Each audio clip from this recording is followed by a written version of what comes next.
I don't think that there is enough time for NIP to get back on the map, but they are still in control for now.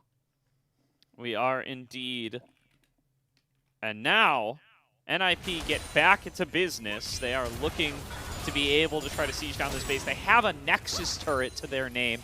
They have an inhibitor. They have 2 inhibitors, in fact. And they are on the verge of being able to end this game off the back of Awesome's Tristana. 4 items plus boots deep. And they're just wrecking these towers. Here is a port into the bottom side off of Care. Going to see if they can find an angle onto Zika. They only get about half of his health bar. But they pull Xiaohu down here as well for another shot at this top turret. Still 2 plates left standing. Well, I mean, Awesome did int, but there is not much more hope for Weibo. Oh, yeah, Hop Awesome. They're just going to turn it right back onto him, but this is on a Mega Gnar. He Gnars them back away. The Giant Growth keeps him standing. Awesome, basically untouched here. Waits for Hong to come out on the opposite side. Gets his first kill of the fight. Going to be able to get a second before long, but they will be able to back away and stay alive for the time being. But health bars are in the favor of NIP. Luckily for Weibo, they have a fountain right there, but they're not with a lot of time left. Yep, towers are falling down. They have to go now. Flash knockup, they got onto Awesome, but he's able to jump back away in time, and the follow-up damage is not there. JJ going to get melted down for his efforts, and Awesome can move forward onto Zika. They're not able to touch this Tristana this time, and down goes the Nexus. NIP, off the back of Awesome's Tristana, will close out the series 2-1. Yeah, I think that Awesome just decided he really wanted to make sure that our stream could see the end of the game. So he decided to run it down a little bit. And then they reset and just ended the game. The position was so winning for NIP. As long as Awesome doesn't literally jump into 5 people, which is what he did before, they do win. They don't need the Soul. They don't need the Baron. The game is over. Incredible game from NIP. Creativity and draft with the Tristana Lulu. And really well played. Playing around Awesome. I think this is something they did really well in previous series. I think it's unfortunate for them to see it not pay off against top esports, because I think they did a really good job of it in that series too. But finally, we get to see how good this team actually is, and the circle of suck continues. Welcome to the LPL, baby. I mean, somehow, against all odds, Group Perseverance team from Winter Split, Ninjas in Pajamas, find themselves at 2-1. Third place finishers from Winter Split, Weibo Gaming, find themselves at 0-2. Against some GOATs, by the way, like big names in the league. So incredibly well played from NIP. There is only one MVP for this game. We know who it is. Don't even question it. I'm not even going to talk about that. But what I am going to talk about is I'm an Awesome fan now. That guy's sick. We came in ready for it. We had the head-to-head graphic. We did all the coverage, and he exceeded expectations, bar none. I mean, especially against Elk, man, against the guy who was our all-star bot laner for the Winter Split. Awesome is able to put up the numbers, put up the performance, show up in lane in Game 3 after struggling in that phase of the game the first 2 games. Put Elk in the dirt in the 2v2 at level 3 and carry the game. I'm excited to see this NIP roster through the rest of this split, man. They're explosive, they're fun, they're creative in draft. Such a fun team to watch. For Weibo, I mean, they did really good in this series, but that third game was a big wash. I think they weren't prepared for the Tristana. It is hard to be, you know, not really expecting the Tristana to get pulled out, but I mean, we're talking in draft about, well, the Jinx is hard, the Aphelios is hard because of the cage. What else is there? Ezreal, and then they pull, you know, Kog'Maw is hard, and they pull out this Tristana. Obviously something that NIP have been practicing, or, you know, they have in the wings. So congratulations to NIP for not only the series win, but their first win over a team in Group Ascend. You know, WE's Group Ascend, but they were in Group Perseverance last split as well. So against Weibo, an actual really solid top contending team that they just took down in very convincing fashion. Yeah. This is Awesome's second Tristana game this year. Played it once back in January against EDG to start off the season. These are the only Tristana games in the LPL so far in 2026. So Awesome, making a name for himself on this, non-standard pick, and people are going to know about it now because now you just took down Elk with it.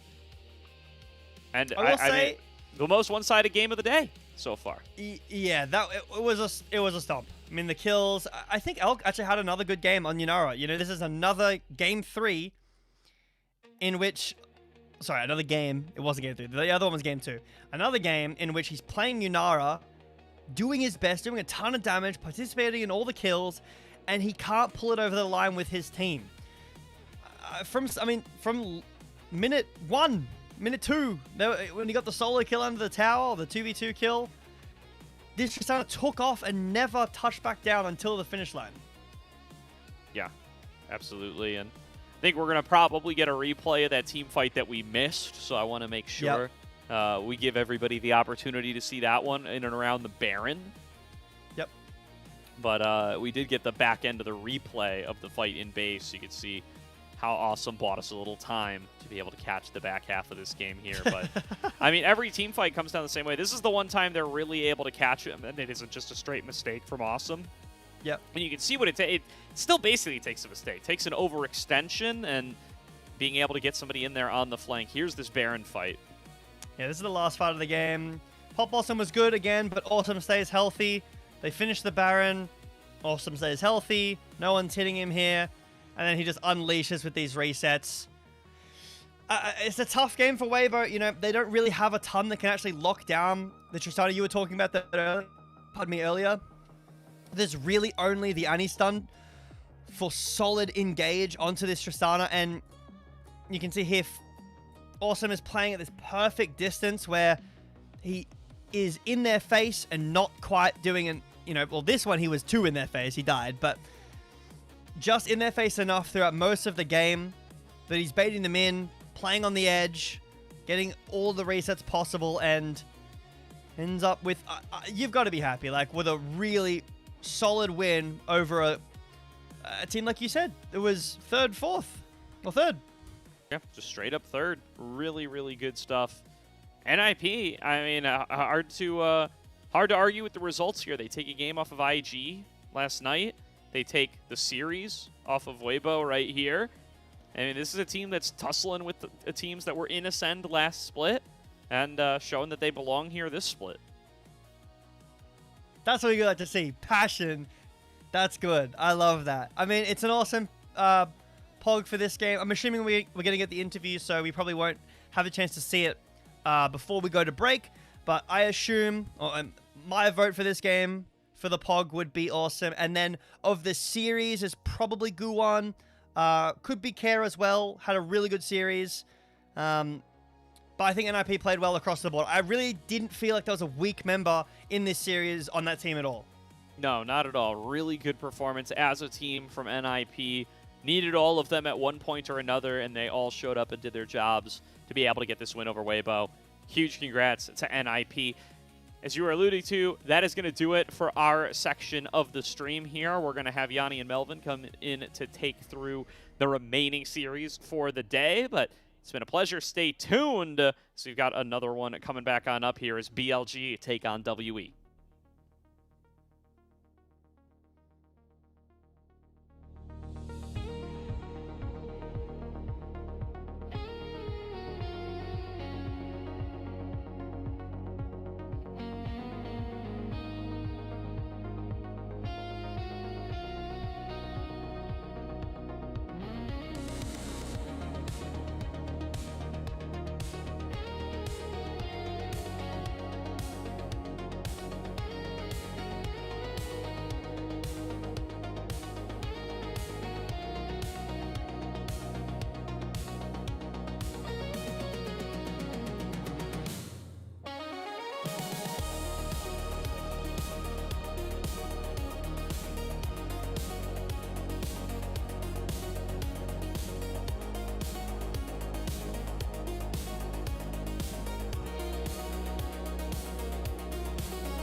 Welcome back, everybody, to the LPL English broadcast. Yanni and Melvin grabbing the baton from our prior casters for the last series of the day, and a large mountain to climb for one of these teams. It's Team WE taking on BLG. It's quite the mountain, but you also have to point out the fact that the mountain, and there's also the valley. WE not looking to have the greatest start to the split. In fairness, it's been difficult competition for them. We'll get a bit more down to the specifics of what we're expecting, but for this series, basically anything is a good sign from WE. Yeah, both of these teams could not be further apart. BLG obviously coming off the first stand victory, the best team in the world right now, and the best region in the world, and a pretty solid series against JDG. And we're just looking for signs of life out of Team WE. Let's go ahead and take a look at that Team WE roster to kick things off, because the signs of life are going to have to come from different spots than we think. It's Cube, Monkey, Karis, About, and Arha, and I'm really specifically looking for this bottom lane to be the torchbearers of this team moving forward. Absolutely. One of the things that really struck me when we first saw how this team played once Arha joined was I saw signs. Having just played an entire split with Elk, who I think is a fair consensus to say was the best ADC last split, a lot of that came from aggression. And About, who debuted and was outstanding rookie in Split 1, still looked good, but when we look at how these two ADCs are side by side, despite having pretty much identical gold share, Elk gets a lot more from killing, and on the other side, we have About getting most of his from farming and other such, which, when Arha joined the team, you could see it was still trying to play like it was with Elk, and there was a lot of very much aggressive forcing. I liked the vision, but clearly there was still the matter of synergy that needs to be worked out. You can't get into the first game of the split and hope to find success on every play, but as we got a bit of B-roll going on of some of what happened, there was a lot of aggression that they tried to fish for, and it was just so narrow every single time. And it's important to say, in this series, Guwon completely rolled Monkey. Completely rolled Monkey. Yeah, and then Tien did it as well. We need to see some sort of life out of Monkey, and you know, we've talked about all the time, like, okay, well, what's this new support pairing going to look like, and how's that going to benefit Monkey? Well, all right, we're going to play for the 2v2, and it should allow Monkey to get aggressive and invade. Well, the 2v2 hasn't worked out exceptionally to start things off, and we haven't really been able to see Monkey take advantage of whatever priority they're trying to get down there. And you know, some of those fights just going a little wrong in the bot lane. No, I do think that this bot lane is good enough to be able to go ahead and turn it around, but the problem is, Melvin, I'm not sure it's going to come from today, which is why we're just looking for signs here. Yeah, when we say that they have the talent, I completely agree. I think About clearly shows promise. We know he's a good player. Unfortunately, to test themselves today, yeah, you're looking at the first stand winners, which is... There's a reason that you started off by comparing them to trying to ascend a mountain, because they really are. BLG have been looking pretty damn good. They didn't win that tournament by sheer chance. No, not at all. This is why it's called Group Ascend, right? You have to ascend to a higher plane of League of Legends in order to defeat your very, very strong opponents. And, you know, this ascension can come from outside of the bottom lane, right? Looking for a guy like Karis to also be a catalyst for this team. I really want to see him on champions that it can just shove and roam, right? And just do that and just try to help out Monkey to be able to play a two-man game, because oftentimes we'll see many teams do that with their jungler, either link up with your mid laner jungle or your support jungle. We have not seen Team WE do that. A team that we have seen link up well with their jungler and everybody else on the team is the aforementioned BLG squad. You know them, you love them, they're fantastic. They are the current toast of the town. It's been Shun, Knight, Viper, and On. And there is a reason that we look at all these players with such high acclaim. All Pro Split 1 mid laner of Knight, and everybody else was on the second team. And you know what? They definitely could have been up at the first team, but by the end of it, there was a reason that they went off to first stand as the #1 representatives. They have managed to keep their form high, where we saw AL, who typically had most of that first team All-Pro slot at the end of the regular season, completely drop off by comparison.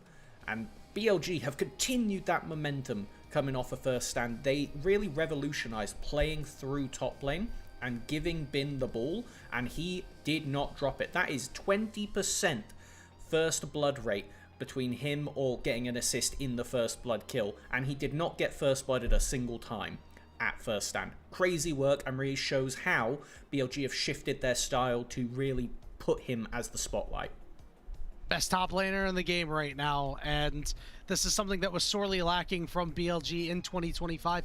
A bit of a down year for Bin, but so far so great. And if it continues, if he can even, you know, hone in on tanks when he needs to play them and kind of really display that same strength on tanks as he does on carries, I mean, this will be a legendary year for this guy, and people, fans of the LPL, should be excited because they show no signs of slowing down.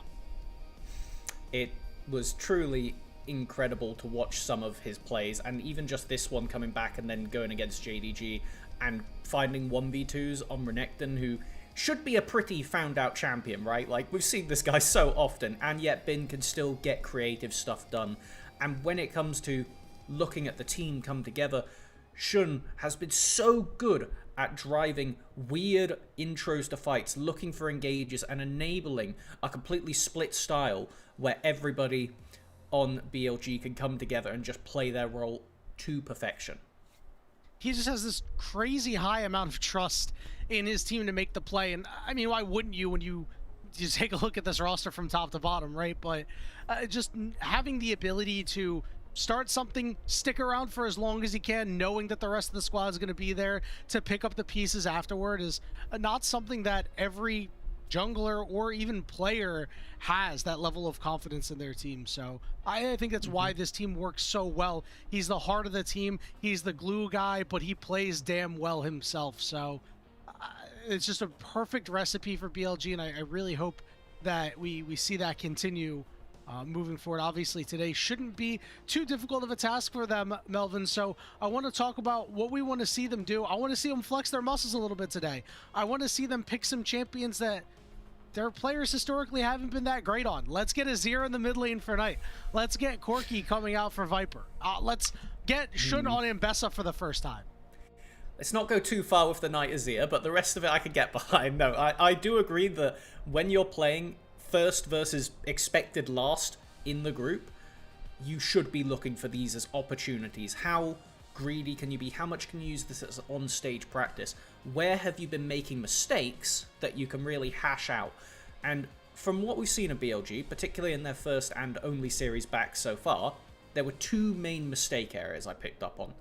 Game 2, they drafted Ezreal Shen against Caitlyn Karma, and that was the one game JDG were able to win, and for my money, it was off the back of the fact that they took First Blood Tower from JDG's side at 13 minutes because Shen couldn't do anything against those two champions, naturally. And so I want to see BLG rethink a bit more consciously about how these draft matchups are going to leave Viper, because he could survive, but you can only put so many resources into Bin at the end of the day. 100% of the gold isn't the correct way to do things.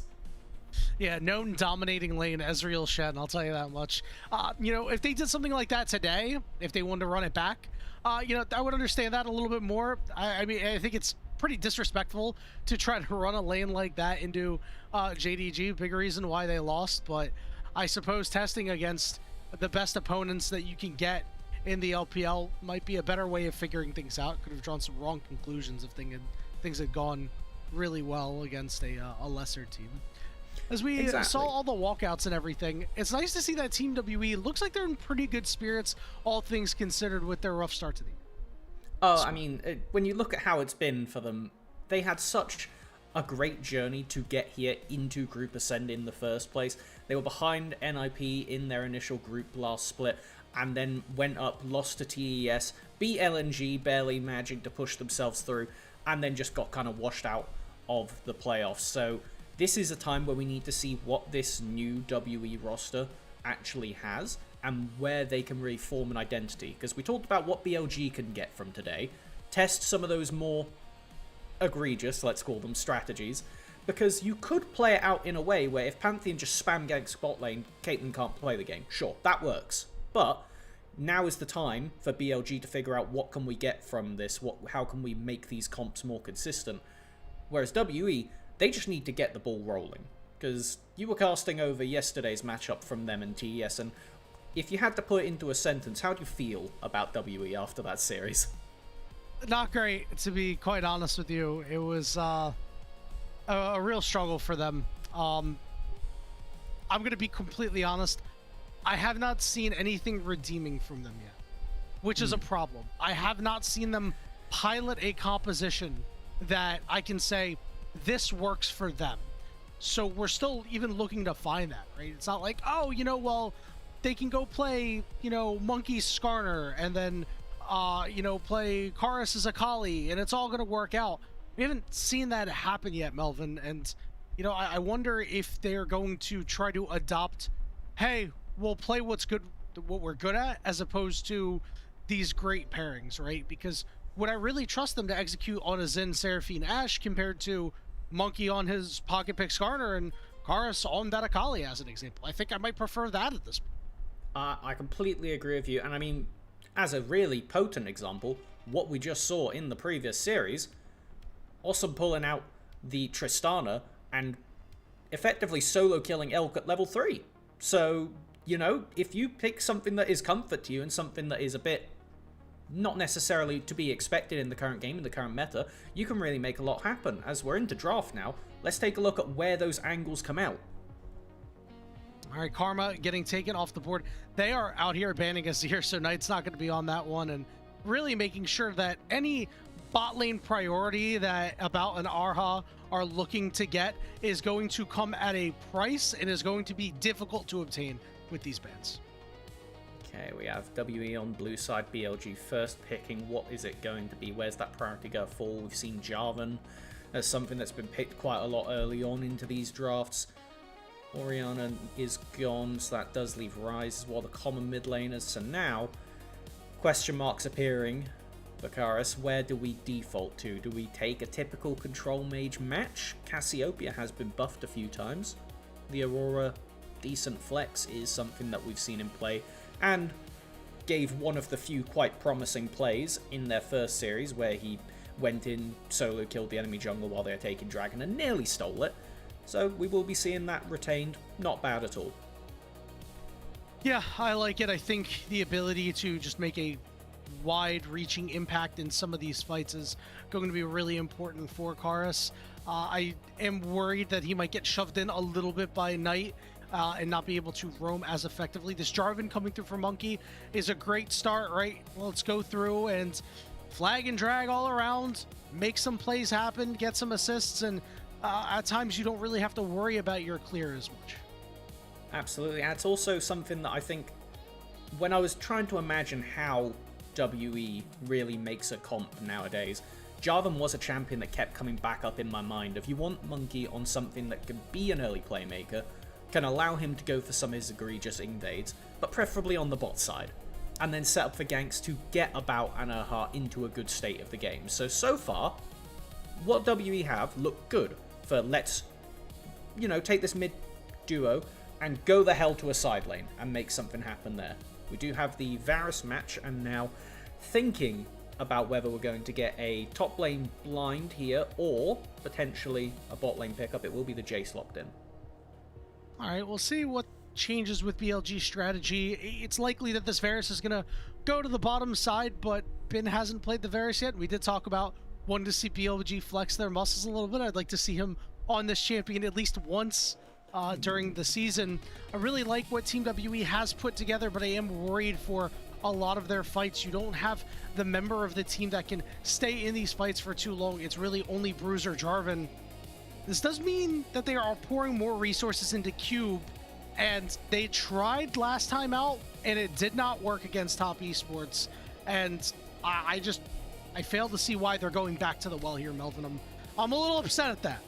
Yeah, there's two schools of thought, since BLG have been pretty, not one note, but they've been pretty telegraphed in sending all their resources top. The two ways you approach that is either A, you send more resources top than them, hard to do, or B, you give Cube something that can sack the lane, like a Scion, and then put all your resources bot. evidently from the draft we're going with option A in game 1. I tend to agree with you. I don't like it. I would have much preferred them give more of that focus to their bottom lane. We'll just have to see how it plays out. And with both the Yorick and the Psalm banned away, depending on how Bin's feeling, I'm smelling a potential Camille angle. That'd be pretty spicy. I would be more than happy to see that. Still waiting for this last ban coming out of BLG. They've put a lot of focus on this bot lane, and Team WE has elected to wait to pick their bot lane for later on in this draft. So not doing them any favors, but as the expected fulcrum of this team moving forward, if WE want to make things happen in this split, they're going to need to play through a little bit of adversity even through the draft. Ezreal going to be the final ban out here. So now we're just waiting. Are we going to pick a support that's going to roam around a little bit? Yeah. Are we going to pick a carry that you can leave alone with this Varus on the other side? Looking at the bans, Nami's still open, so Corki Nami is probably the best, like, tier 1 bot lane you could lock in right now.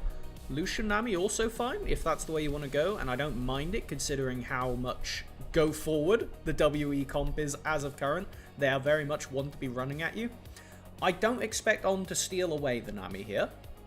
Now the question is, how normal will we get for a champion pick from On, the man who has brought out both Anivia and Camille himself in recent times? So I'm curious if they have a cook, since we have seen the Lucian and Nami duo start to pop back up into prevalence. Could also be the Lucian Milio if we do see this Nico locked in. A very good answer into that Nico ultimate, basically immediately turning off the stun that she can get off should she ever be allowed in the first place. It's been one of On's better champions as well. Makes life very difficult for Lucian. You are no longer really able to get advantages in lane unless a major mistake is made. You're going to have to play for that mid game, and Bessa is going to be the final lock-in. That should go up top to Bin. A little bit boring, not going to lie, out of BLG, but hey, if they're playing boring, that means they are serious and locked in and looking to make this game a quick one. Nami will be the final pick for Team WE. So Team WE, a team that does not have a lot of scaling. We are looking for them to spike early and spike hard. I like it. I actually think that this is a good discernible strategy that they can make. As long as they don't twist their ankle out of the gate, Melvin, they should have a shot at being able to play this game out. A very important asterisk to lay out there is something that, given just the potential execution gap, that is really the main thing, because conceptually, completely agree. When you know you're against a better opponent wholesale, like pound for pound, you aren't saying that WE should have a chance in this kind of game. But if you could completely blow them out of the water in the first 5 to 10 minutes, there's really an angle there. And we have seen Lucian, potentially even going with something like the First Strike or the Electrocute at the moment, have a lot of unexpected burst. And as we already called back to, Elk demonstrated in the last game, getting bursted out level 3 is something that can really take down even the best of ADCs. So maybe there's an angle, potentially if we see Monkey down here, maybe even a Cheese level 2 gank, I would really love to see coming out from WE. I agree. I think you have to get going and make plays before you hit level 6 over on the side of BLG, because their team fighting is fantastic, right? When you've got Varus ultimate, you've got Nico ultimate, you get to really control a lot of these objectives, and you know that means that Team WE are going to have to really play around these ultimates, and if they can successfully do that, then that means the fights can go their way. But if they're unable to do so, it can really disrupt what they're looking to do. And as long as BLG can disrupt them, they don't have to outright win in the early mid game, right? They can just be like, all right, we've limited what you guys can do. Now it's our turn to win the game as it goes later. Yep, and some excellent disruption tools in pocket. Let's see what Team WE has, if they can grit their teeth and show some fight against BLG. We're on Summoner's Rift for Game 1 of the final series of the day.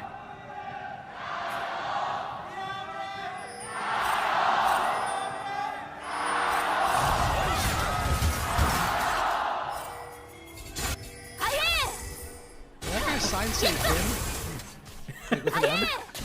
That's funny, I didn't notice that. I don't know. I glanced at it and thought for a second I saw an M there. Maybe that's some secret tech that I don't know about. I'm just a guy living in New Jersey. I wouldn't know too much. We're out here thinking about Bin, but we never really considered the BIM in the equation. Oh my god, Monkey's already invaded. I was like, I love that. The BIM conversation completely threw me for a second there. Because I was looking at them like, oh, it's a standard bot lane path. We get some early aggro. At least Monkey's fishing for something. Very nice trade from Team WE to kick things off, as Viper's Q did not land onto a bout. Quite happy with that. And so far, lane's looking very nice. BLG's pushed in. Hey, minute 50 seconds into the game, Team WE looking fire. Yeah, and I do love this adaptation coming out right now, as we see we have Shun actually walk up and skip his Grump, because having Monkey already contest you on the first camp indicates, hey, he's probably going to do that again, especially as Jarvan. You can 3-camp off a Grump and 2 buffs and be in a really good state to just go and cause some chaos on the map. So making sure to guard both of his buffs shows a really good presence of mind coming out from the BLG jungler. Really like Kara stopping Knight here, because this means that Knight's not going to be able to get a clean recall off, and Monkey has set himself up to be able to try and scrap with Shun, given the fact that he has skipped some camps on the bottom side. It could just be the reverse clear in order to try and make something happen for your bot lane, which it does look like. I'm okay with. A versatile clear for Jarvan is something that he really loves to do, and considering how at the start of the game we're kind of posturing to wonder how much attention this Bin Cube matchup was gonna get, pre-6, Cube can get a lot done with just that raw range advantage, but then after level 6, Bin can always threaten the engage ult, and it gets a bit scary. Monkey going for the invade, has got a defensive ward down, and the question is, will Shun go for the crab or come look in first? Oh no. Well, they're looking for a dive, it looks like. As we have a pause here, is Cube having some issues connectivity-wise. Probably something else. Might just have to exit the game and re-enter. I like this setup that's been going on so far. The bot lane of About and Arha have done a really good job trading so far. Most recent trade wasn't perfect, but good enough with their sustain to set up this potential play. As long as it's successful, this is a different Team WE already. I like the flavor that they're looking for. And they're taking a bit of influence, because I believe it was the first game of yesterday we actually saw About be on the receiving end of exactly this dive, of being half HP under bot tower, and then enemy jungler shows up, you're dead, you lose an entire minion wave, and it's just looking a bit cooked from that point. But the adaptation, WE doing something, we know what Monkey is like. He loves to get stuff done early.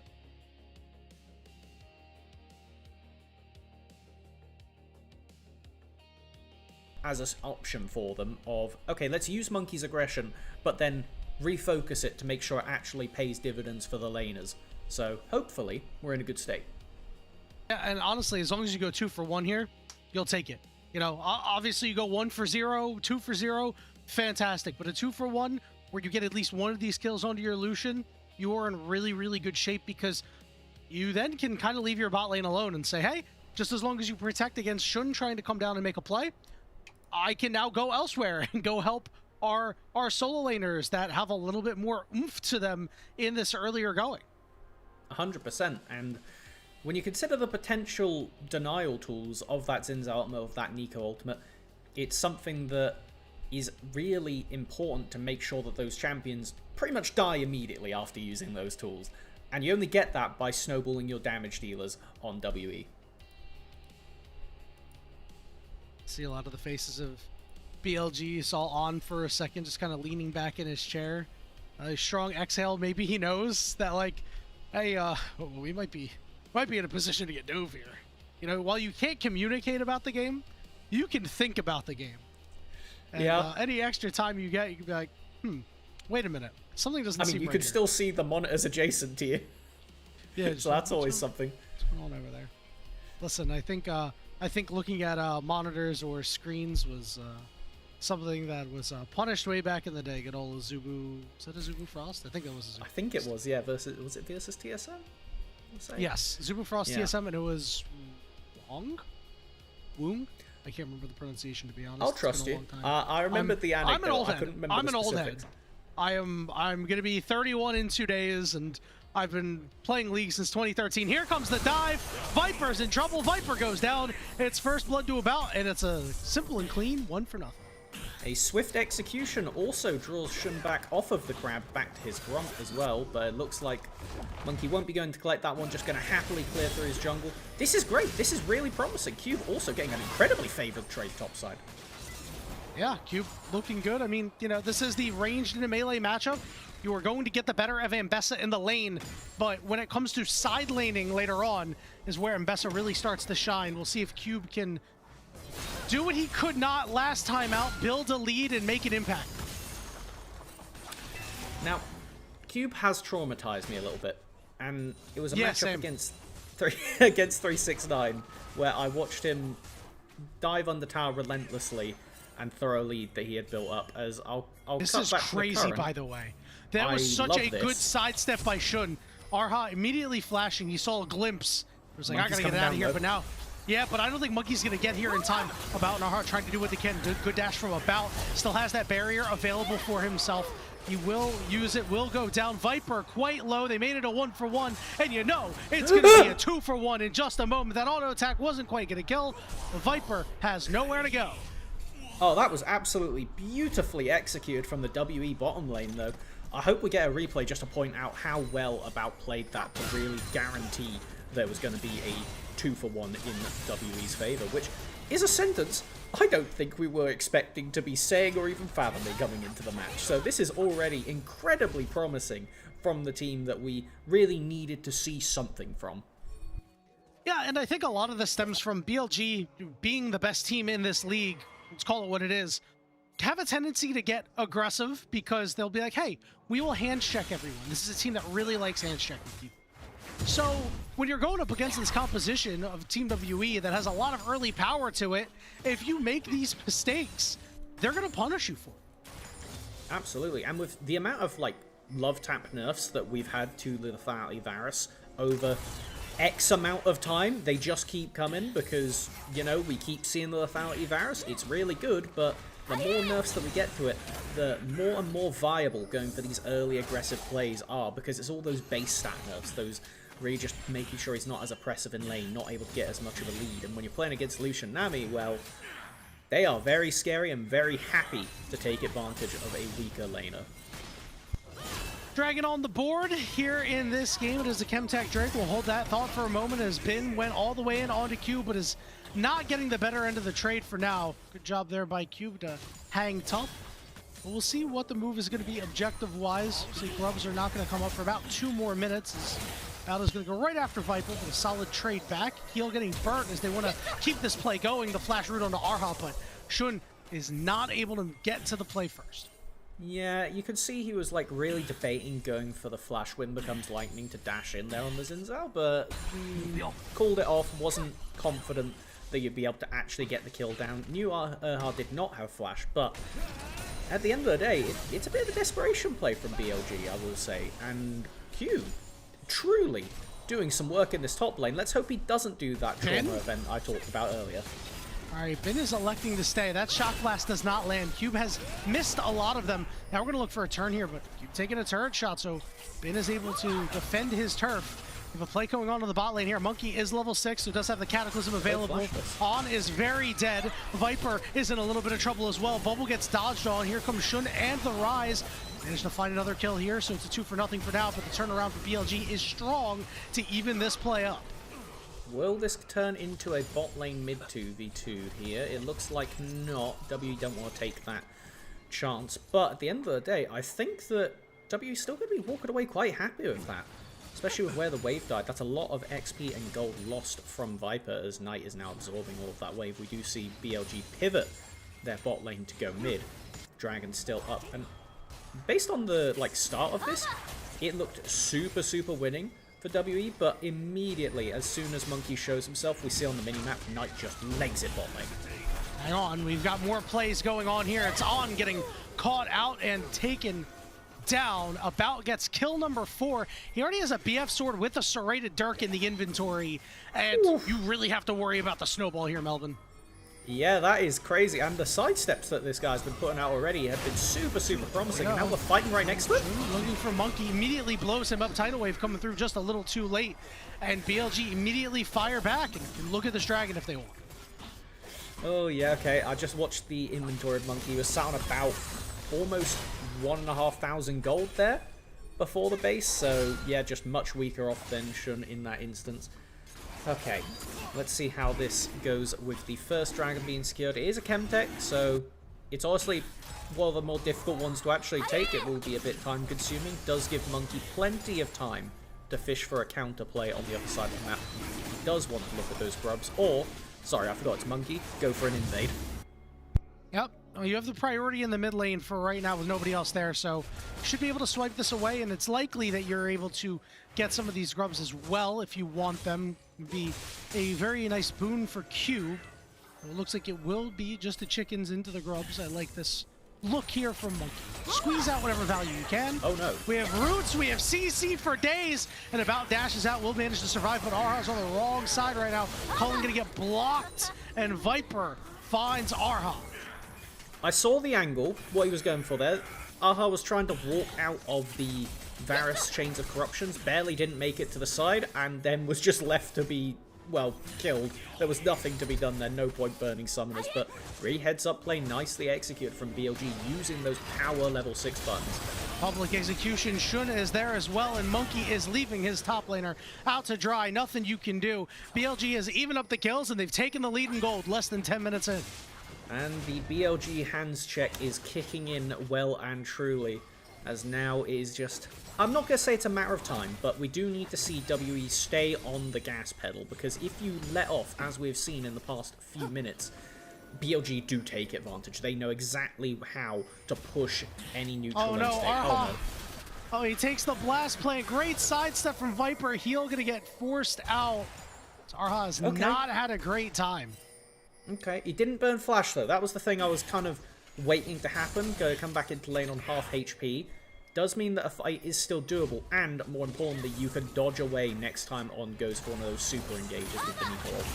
Oh, About getting rooted up here. Tidal Wave coming through, but it's going to split the gap between two. Viper flashing forward, caught him, and finds About. The BLG bot lane has made an astounding comeback. That's why he's a world champion, baby. That Viper was throwing the ult perfectly to block off the entire choke point. No juke angle, no matter how fancy the feat About has had on this Lucian. Does leave the game state in a bit of a weird spot now, because there's no objectives to take. It's just a lot of very gank angles. Like, there's not a lot to do. Neutral spawning again in 2 minutes 30 for that dragon, as... question is, what will these junglers be able to get done between now and then, as Shun has quietly accumulated a 4-0 lead. Yeah, it feels like from the moment they found Monkey near the dragon, the pace has slowed for Team WE. We haven't really seen Monkey make this impact elsewhere. See if he's able to stop a recall from Bin. That will not be the case, so just more time of Monkey not doing much of anything right now. Okay, we do have potential vision for a play. Chains of Corruptions not up. There is only the 2 people. Don't let the Nico clone fool you.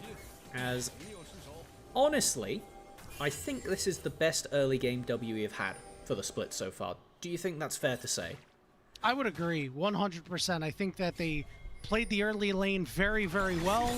When Monkey make this early impact, it really thought that they were going to be able to carry a lot of that momentum moving forward, but I think BLG said, okay, we might have to take them a little bit more seriously, and they took off the gloves and have gone bare knuckles straight to the jaws of Team WE. Most definitely, but I mean, at the end of the day, if you're making BLG have to take you seriously, that is the first step to being able to get something done in this group ascend. You really do need to just find that way to play, and so far this is looking promising. On going for the trademark Lucky Day play, hiding in the minion wave. Is found out immediately by a bubble, will have to back off, but I think BLG are just really going to overstep here and try and force this play and see if WE go for the chase down. Monkey is on the way bottom, but it looks like they might be calling this one off. They're going to move up as a group toward this crab, knowing that it's likely Monkey could be there. It's on playing as Shun for the moment. So we will see if get any sort of impact here. Just going to be walking away, probably, as we are waiting to find out where will be Dragon spawning in just a few seconds. It's all about the setup now, getting that early vision down, and I think we're going to have a quick break. Not an actual break, but a break from the game for the moment, Melvin. And I have to say, I'm actually quite sad that this game has progressed the way it has for Team WE. I always love a good upset. I really hope that they were going to be able to carry a lot of their game plan to this point in the game instead of finding themselves down like they are right now. And I mean, it's a big credit to BLG. I think BLG has done a great job of fighting to recapture that lead. 100%. You really can see the moment where BLG's kind of way of approaching the game completely pivoted and realized what W was going for, all this bot lane aggression. And then from that point onwards, Shun and Knight made a really conscious decision to hover that bot lane persistently, leveraging that Rise ultimate to swing a play back into a neutral state, as now we are back in the game. BLG have secured Dragon. Oh, bye, Karis. They've secured him too. Ooh, and did trade it for top tier one though. Yep, very nice. Again, we need to see Cube make a discernible impact in this game. Red team's turret has been destroyed. Well, with a little bit of a gold influx, it looks viable, as does already have that Serpent's Fang secured. Now we are back into the full swing of things. Also going to pick himself up 2 delicious plates in the top lane. Going to be very pleased with that. Will he get Thanksgiving collapsed on? dinner for the man. 2 plates. Sometimes you got to go back for a second one. On looking to try and find the top laner of Team WE. Bin's auto attack, not quite enough Bluetooth on that one to be able to hit him. So we'll True immediately jump scare teleport energy. back to the lane. Let's take a look at this replay and what we missed. Do you all just play-by-play it? Because obviously we don't know what's about to happen. Oh, you know what? This is a great idea. So On gets onto the backside here, finds the double pop blossom. We can play-by-play the picture-in-picture too, as Cube immediately teleports into trouble, but the counter teleport is going to start coming through. Now Team WE might find a fight that they fancy. Kara's trying to get in, looking for On, who's at half HP, and is running him down, but he hits the clone, not the real one. Play foiled, and Knight on the bottom side will feast. Really lovely little sidestep from On to avoid the slow and ultimate demise that would have followed. WE, though, will keep the tempo going and secure this Rift Herald with a 3-plate tower in the mid lane. I think it won't take many questions to wonder where this Herald is likely to be going. Removing mid lane tier 1 against champions like Rise with the semi-global ults, like Varus, who love just chain wave clearing, is so important. Cube? Uh-oh, Cube is in a lot of trouble. Viper is getting right in his mitt to pop that ultimate and looking to pop Cube along with Knight. They will get the job done. It's Viper picking that one up, and BLG have been all in the face of Team WE since the start of this. That must have been some raw confusion from Cube. Of all the people you expect to be running around the corner, I bet there was like a good few seconds where, is this Nico? Is this Nico? Is this Nico? And then they throw out the blighted arrows. It's like, what? Okay, a Varus is Yomu's at me, but with the plated steel caps in inventory, Viper feeling very confident with himself, as now we'll just take over the mid lane. We have a moment of respite. Again, 2 minutes 30 until the Dragon spawns. Big damage, calling as well. Viper gonna flash away, but here comes On, and they're gonna be able to catch out Karis. The turnaround is there to be able to make this a 1-for-1 for the moment, and BLG won't be able to find more. Is mid lane for support, so not exactly an even trade, but when you consider it is both flashes down for the ADCs, definitely going to be happy of that for the team with the Jarvan. I'm going to drop Herald in the mid lane here, trying to get more gold into about. You need to do that at this point, right? This is a composition where Lucian can take over in this phase of the game, which you can get him on 2 items, and honestly, it could be the last gasp for Team WE, because if you're not able to turn that into a lead, you are not going to win the game. Especially considering BLG are already 2-0 up on the Dragon front. This is going to be the soul point fight. If you lose that, it does mean that BLG just get to dictate the tempo for the rest of the game. That was a narrow little... I don't think it was even a sidestep. I think it was... Shun thought he was seen and wasn't seen, so when he threw out the ability, he was doing it at the angle where you expect someone to juke. Whatever it is, going to be very happy for Karis to be alive at this current moment, as Monkey's hunting Bin. Sure, Cataclysm is going to go down. Bin might fancy himself a turnaround here. He's stuck in the 2v1. Ultimate goes down, but his health bar continues to drop. And they have the damage to take him out. Beautiful, beautiful play, and perfect timing for it. because Jarvan is likely to have that Cataclysm back up for the Dragon contest, and it gives a really open map for WE to play around. Cube can potentially fish for his base, pick up the Mirror Mana if he got enough gold off the back of that, and have 2 full completed items going into this all-important fight. Yeah, you can kind of hang your hat on Lucian and Chase. As long as Cube gets there before the fight breaks out, he's able to land a couple of shock blasts. This will be very beneficial for Team WE, but if he just teleports in, well, again, it looks like that's what the scenario is going to be. You're not going to get as much value out.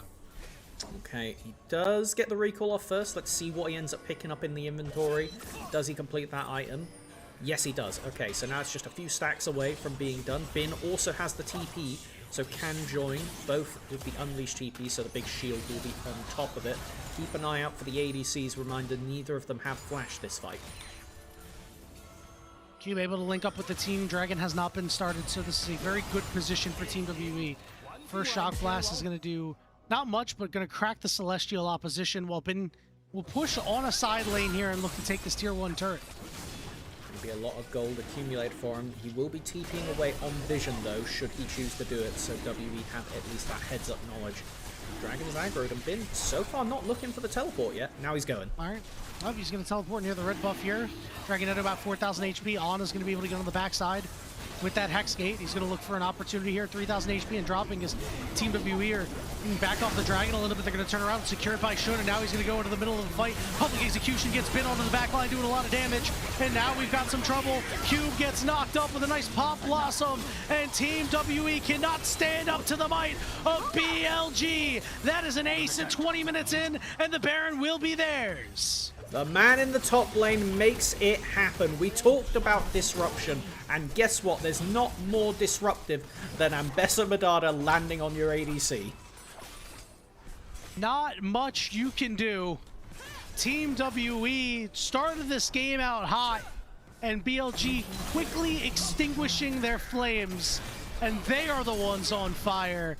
The Baron will be theirs. They will have about 5,000 gold lead. Wow. Doing a very, very clean job of getting this game in their favor. And honestly, I really thought WE could have forced the ticket earlier, but they were so afraid of the Nico and Bessa flank, they didn't want to all funnel into the river. Meant that Shun just got to get the free secure. Perfect public execution. About nearly has enough damage to take down Bin, but just simply not able to get it done. Literally the teleport shield keeping Bin alive throughout this fight maybe would have made the difference if About could have killed him and walked out there. But as for where we find ourselves in the current game state, BLG looking to siege. The second mistake that BLG made against JDG was somebody on overstepping and getting one shot while they have Baron. Oof. Will it happen again? Oh, look at this damage that Shun's putting out. He just solos. He just soloed him on the backside. He's all alone. Now Bin's going to link up with his jungler who... listen, we've seen him play for the team, but he is being feisty for himself. He will be forced to flash away from the culling. But BLG in complete control. That was pretty much, if what I saw in their first series was the bad ending of a Baron push, that was the good ending of a Baron push. Really nice, just completely denying Karis any ability to play this game, and with one of those dive threats off the table. Okay, they know the flank is coming. This is wild. All right, so they found Shun. Shun will fall. Well, Knight's going to be the next domino, but they're looking to be the ones to knock some people down. Monkey, About, and Arha looking to link up with Cube to take down the rest of BLG. Walls are starting to close in. Crazy.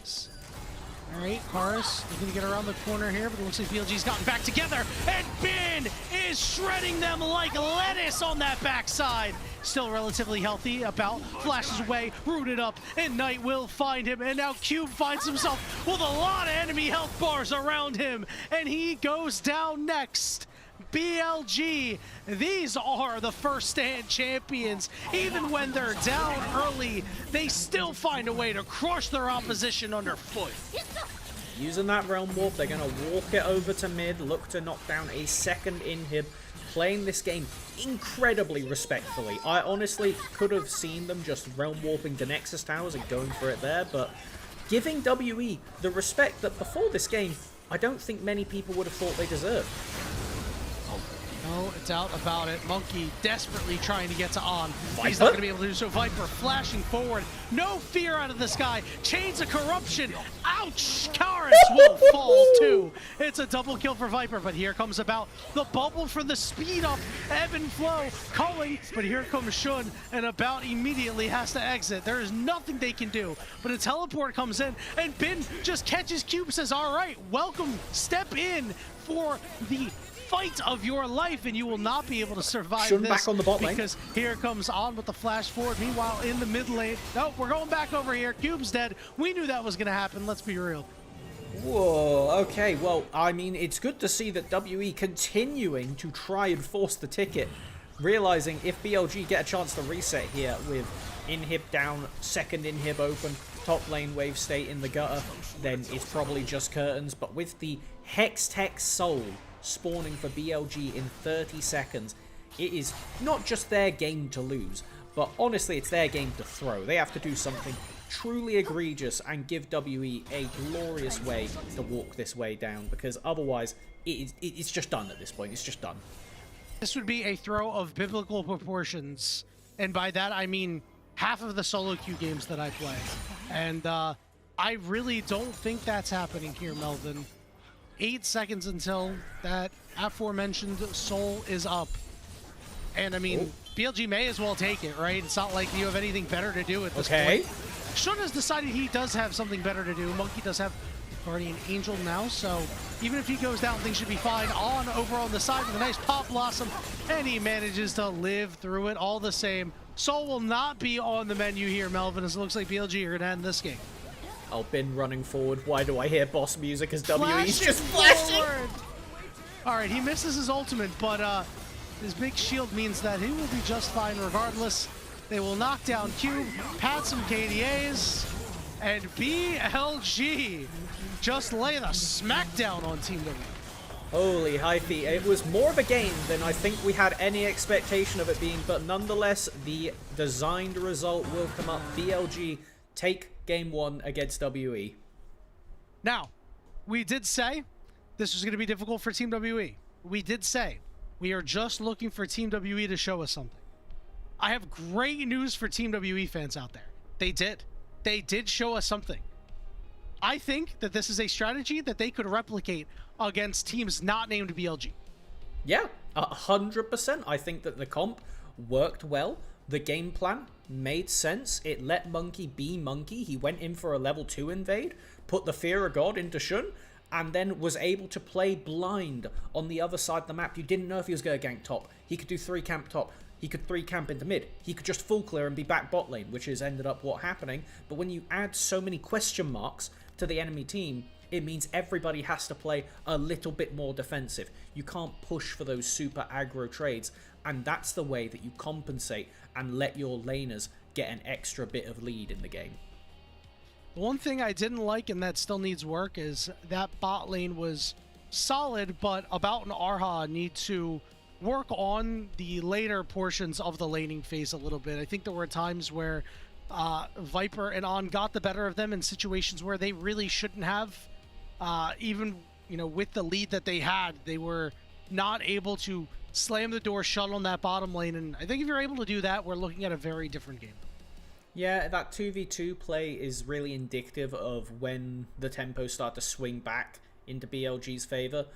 And it's something that absolutely can be improved upon. It was simple decision-making execution errors. Like you improve one slightly and suddenly that doesn't get to happen.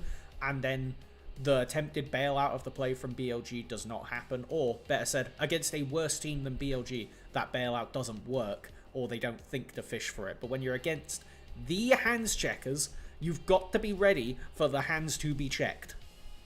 Yeah, no doubt about it. One issue that I also took with Team WE here is that one dragon fight where they were not looking like they wanted to commit, the one that they got aced around 20 minutes. BLG was split there. You could have elected to attack one side of the pincer. It wasn't super split, but there was an area that you could have said, hey, we're just going to go in and we're going to try to fight their weak side and hope that we're able to blow them up and, have a numbers advantage from then on. Instead, they elected to play it safe and wait. And, well, if you do that against BLG, they will always take the initiative, Melvin. They will run you down, and they will kill you. My lord, will they? I'm trying to just think about the performances from BLG as we try and guess at who is going to be getting that MVP. I'm expecting it to be Bin. I could see Shun. Knight, in retrospect, I don't think made a mistake that game from memory, so there's a lot of good options. I doubt it'll be the bot lane just because of how shaky the initial part of the early game was. But honestly, you could guess anyone at this point, and I would at least be able to see an angle for it. So I think Shun kept this team afloat in the early game, and that's why I would give it to him. I think that if he is not able to go band for band early with some of these plays, this is actually a game that we might be talking very differently about. I don't think it's a 22-minute game. Yeah, I would be handing it to him before Bin. That being said, Bin was quite impressive as the game went on, and you know, once he got out of a poor lane, really ran this one. Absolutely. As soon as it got to those mid-game team fights, it was just nigh unplayable for a bout who had been doing a really good job up until that point with just maximizing damage on this Lucian, which is pretty much the only metric of if you're a good Lucian, is how much damage do you pump out before you either kill everybody or they come and get you. And honestly, a champion I want to see him on again. I think it was a really promising performance. But Shun and Bin just made it so difficult to play every fight after that point. This one stands out in my mind of just how do you do anything where you get knocked back by a Xin ult into an Ambessa ult and just killed from that. Like, what are you supposed to do as the ADC? Yeah, and it's crazy because Team WE are the ones who end up getting split here. You know, BLG were the ones who were not completely together in the couple seconds before that fight actually started. And by the end of it, we're seeing a Nico ultimate on one side and Bin on the other side taking the lunch money of Team WE. That shouldn't happen. Team WE need to be a little bit more aggressive at times. I know they were behind. I know they were down at that point, but your comp still is only going to get outscaled more and more as the game goes on. You may as well take a fight at 20 minutes because at 25 minutes, it ain't going to get much better. And as a matter of fact, their comp that they had was a lot better at going forwards than backwards. Yeah. So I think what we saw was a good start from WE to put something together. Now they just need to keep building on it. It is a progression. You can't just say, all right, WE, you played bad in the first two series, fix it for the third one. It's a building process. You have to set out, okay, how do we get through the early game? Do we do it via aggression? Do we try and scale it? Okay, opting into this side, that worked. Right, now we're at the mid game with these kind of champions. How do we execute on that? Was it because we didn't have enough dragon priority and that meant that BLG could kind of just force us to walk into fights where they weren't favorable? Okay, and it's just extra. The more that you go through and you iterate, that's how a new team has to come together and find an identity. And at least today, so far, WE have showed something. Can they do it 2 games in a row is a different question.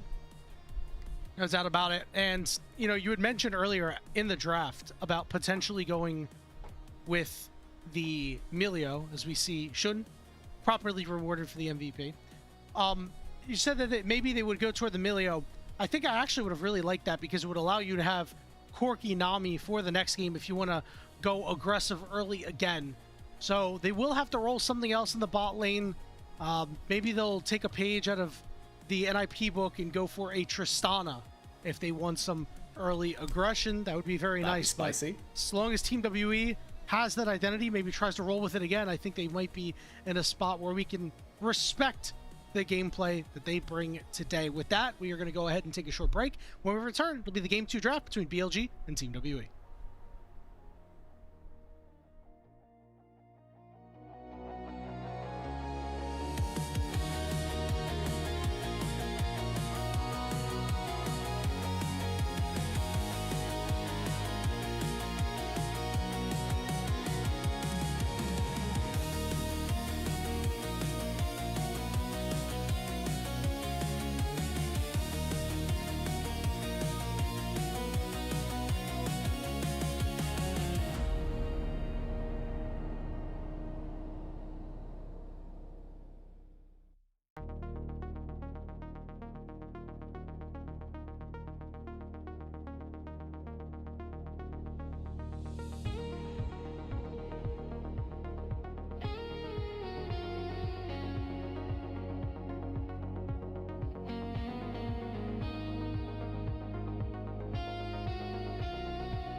everybody to the LPL English broadcast, where BLG laid the smackdown on Team WE outside of the first, 7 minutes of the game, Melvin, because, well, that first 7 minutes were all Team WE's. That was an asterisk. Exactly, an asterisk we were not ready to put on Game 1. As far as everybody was concerned coming into today, it was a speed run from BLG and seeing how quickly they could get this series done. At least WE showed some life, which is great. That is exactly what we wanted from them. This is bottom versus the top of the table, of the expectations, of the execution, but today that did not look like it. WE really did actually make BLG work for it, which is far more than we were ready for. It reminds me of Iron Man and Doctor Strange and Spider-Man with the Guardians of the Galaxy fighting against Thanos on Titan, smacks him in the face, so all that for a drop of blood, and BLG then proceeded to throw planets at Team WE. We'll see what happens in the second draft. Again, we've been talking about how Team WE needs an identity. They played this really aggressive early to mid-game comp that I really liked. The execution as it went on was a little bit, iffy. BLG were really in the face, and I think Team WE were like, well, we're stronger right now, so we'll just take this fight even if it's not the greatest for us. And you take a couple of those and all of a sudden your lead evaporates. Yeah, and I'm just trying to ponder how we replicate that as WE, because we had a bout on the Lucian, looked very promising. You mentioned at the end of the last cast that Corki Nami is now off the table because Nami is away from Fearless, and Corki doesn't really have as good of the same aggro pairings as Nami, who can really just do a bit of everything, those two. So I'm trying to just figure out where WE are going to take this direction. About has quite a good win rate on the Misfortune. He has also historically played Kalista, not a lot, but can fill that same level of let's really push the ticket early. If that's the way that WE want to double down on their style, I think these are good avenues to do so. If anything, I think it's finding an early aggro jungler that isn't Pantheon is going to be super difficult for WE depending on what those first 3 bans look like. Yeah, I'm with you on that one. There's not that many options. I mean, at least with the Pantheon, you can make ganks happen before 6. Nocturne, you kind of have to wait a little bit. Exactly. Vi runs into the issue of you have to you're really weak early on.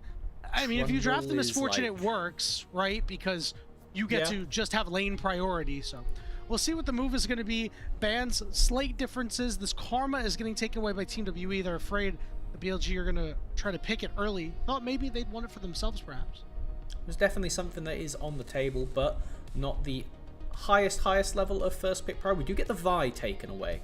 That was something that in the previous series, Monkey at least had a half-decent performance with, so we'll have to see what we are looking at for the first rotation junglers. Pantheon, as we've talked about, is one of the super high priors. Nocturne is up there. Very, very good after some recent buffs, but obviously is going to fall potentially a bit further behind in prio if we expect this level of aggression, as BLG recognize that and snuff out the Pantheon. So one of my worries with them picking Aurora was that the Nocturne just becomes unavailable. I don't know if that's exactly the route that they want to take, but it just is not the greatest pairing with other options. Okay. I like this. I like going after this because this does give you that early game presence that you're looking. I'm happy with it in concept. We just need to see if BLG want to steal away the Seraphine. Ezreal Seraphine is something we have seen as a takeaway. It's not really a duo that does a lot, but it is something that works conceptually together. Here is the alternate route, and I think the preferable route when you know you're facing down Ashe Seraphine, and that's to pick things that bully and mobile champions. Bard pretty much aced here for that.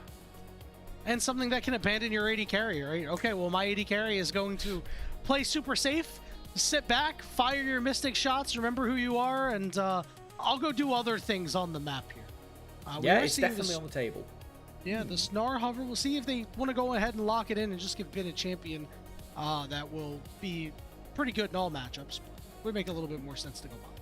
Yeah, when you already know what the bot lane matchup's going to be, I don't see much point in not picking both of your bot laners here. If Pantheon was still on the table, you'd obviously look to grab that, but now it's like we're reaching into the Mundo Skarner territory, things like that. I could honestly see potentially a Wukong or something coming out from WE, because it does work nicely with those two bot laners for wombo combo purposes, but the problem is, it's not that aggressive early, and that's what WE performed on. It's the only thing we've seen them perform on, so we want to either see something completely different from them and have another good performance, or double down. I want the double down, personally. Okay. That is not early game. Go with an Azir. This is not what we're looking for here. All right, I have problems with it. I mean, I just feel like we're never going to get to the point where Azir is going to be useful in this game, because Team WE are not going to be able to go late against BLG. I'm sorry. It got some buffs on recent patches, so you know, the Azir has a little bit extra damage on the Q, a little bit more stuff on the W, but like, at the end of the day, I don't know what the hell we're doing unless they truly managed to finish out with like a complete draft canyon in the last 2 picks, which in fairness was one of the things that BLG didn't exactly get draft canyon, but they definitely gave Viper Ezreal, and then on left lane it was on Shen rather than the Bard, and at that point the enemy bot lane just got so far ahead that was the win con that actually ended up paying off. WE could potentially see that this game, but forcing tower damage against an Ezreal, you can't really ever threaten a dive. It's so annoying with the Mystic Shift. Counterpoint. The bot lane that had that lead was Gala and Vampire. Yeah, but I wasn't going to say that, because then it makes it sound more unreasonable, you know? Well, I mean, it kind of is, right? Like, let's yeah, be but we honest weren't with expecting the ourselves game here. lead last time. About an Arha are not Gala and Vampire. But they could be if they could dream. cosplay them for a game, we could see a game 3. If we see a game 3, I truly cannot fathom the reactions that BLG and WE fans will be having in response to that. But, you know, we will sit here and hope. As we do take a look at the second ban rotation, removing Sion and Vayne, 2 different flavors of counter pick in the top side. And now we are just cooking to see what Cube has. The Jace is gone, locked in game 1, one of the best counter picks in general for that Gnar. So, will we see a Cube Camille? Will we just see his default Yorick, which is like fine, but Viper's slammed it the Ziggs for Knight, which is, we know what BLG are doing now. They're trying to stay at 2 arms length away from you and hurtle stuff at you. So this gives WE the option to now pivot into a bit more engaged tools, potentially the Ornn. I would really like to see with this comp now in response to BLG. And as long as Cube survives top lane, if you slam that with a Nocturne, what the hell is a Ziggs doing? Yeah, they really have to. They have to, and I'm not a fan of this right here, because not only are you going to get blasted by all these skill shots from a mile away, but the wave clear that the Ziggs provides, you can't siege with your Azir, with your Ashe, with your Seraphine. Please tell me we're not actually locking this in. I understand we have some squishies here, and this is a champion that we've seen, but this just does not work. Okay. Listen, I feel a lot better. I feel a lot better about this, mostly because now Arha has a couple of targets that this Encore can go through. Yeah, that is definitely a problem with the Seraphine. If you aren't doing that proper front to backing, it's so easy for it to go just completely wrong. However, matching frontline with frontline is something that I think BLG are definitely fishing to do. Shun getting this Mundo is really hard to break through. You have DPS with the Ashe and the Azir, so it's not impossible, but this is a completely different expectation going into the early game compared to last time. It's a little bit, right? Because Karus wasn't really able to get much done on that Aurora against Knight, and they didn't really play for him too much either. They played a lot for Cube, and obviously the bot lane. So now Monkey gets to really set his undivided attention on this bottom side of the map and kind of just tell Cube, hey man, you're putting the tank in the bag, I'll focus elsewhere. Make sure that Karus stays stable in this early game, and if this bot lane gets ahead like we think they will get, perhaps we have a more balanced early game out of Team WE, where they're not like, we must get a lead and we must push it, but we have a healthy enough lead, we can cultivate it, and then Azir can carry later. I mean, all the words you're saying make perfect sense. until you then get to the part where you say it's have to get W on the versus rift. BLG. Yes. So I love it. I don't disagree with any of the theory behind it, but when you have Viper able to satchel out of a Skarner engage, when you have Bard who can portal you away from a Skarner engage or slam down that ult on so many good targets on WE. Listen, I'm expecting a hands check from BLG, but I would love nothing more I'd than for be WE to shocked. surprise us. BLG hands checking people? No way. Incredible. Never seen that before. No, but W have angles, but we'll just have to see if they can execute. They certainly do. The execution was a little poor as the early game went on, but at the start, things look good. Game 2, BLG, Team W.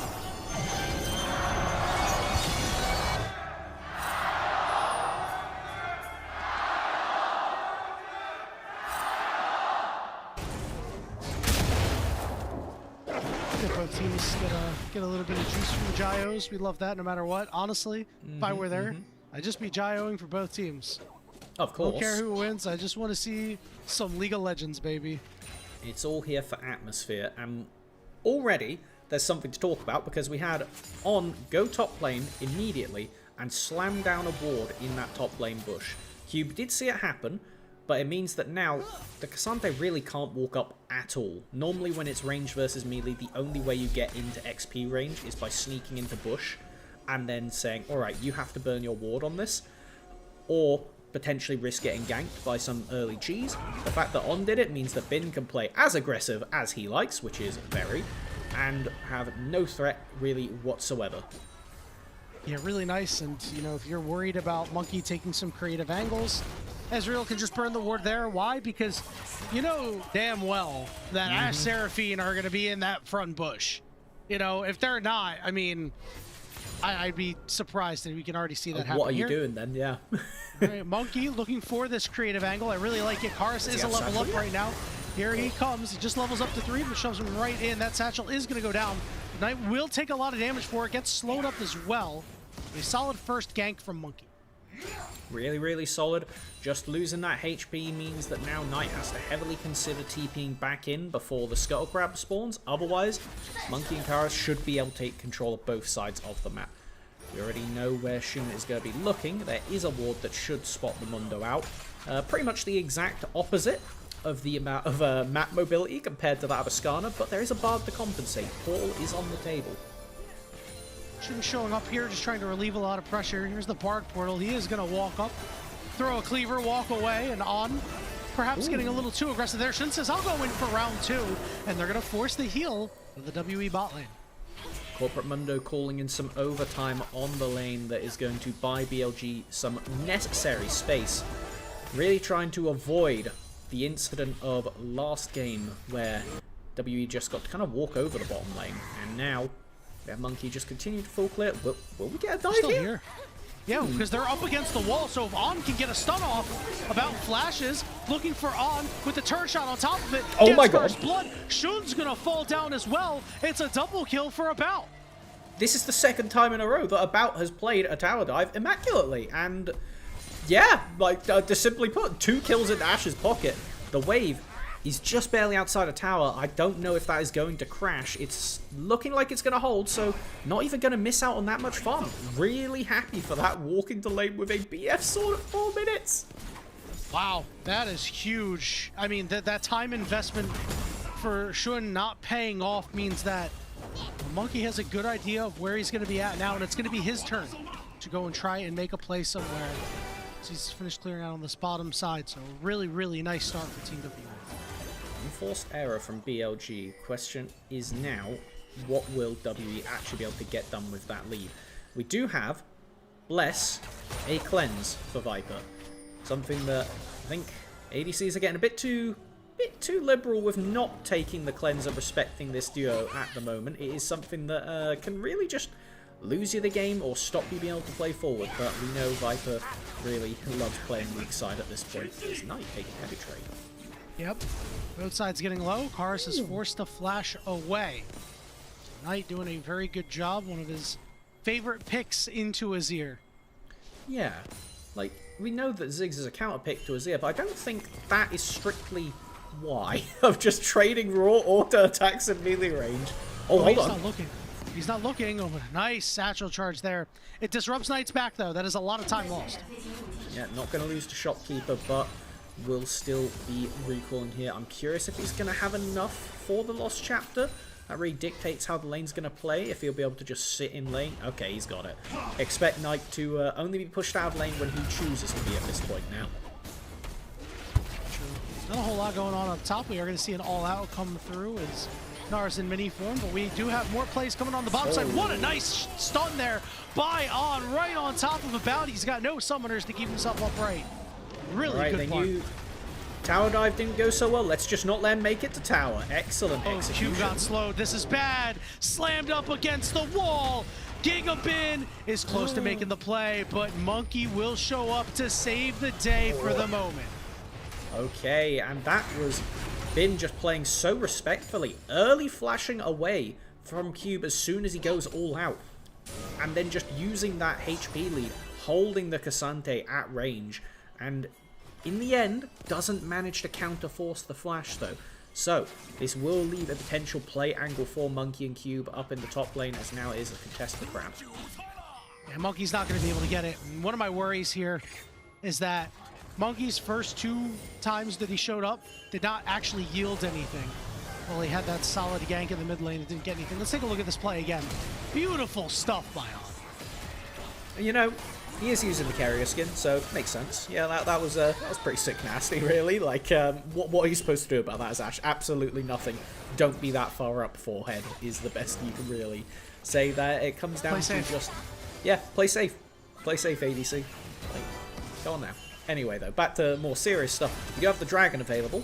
A lot of posturing.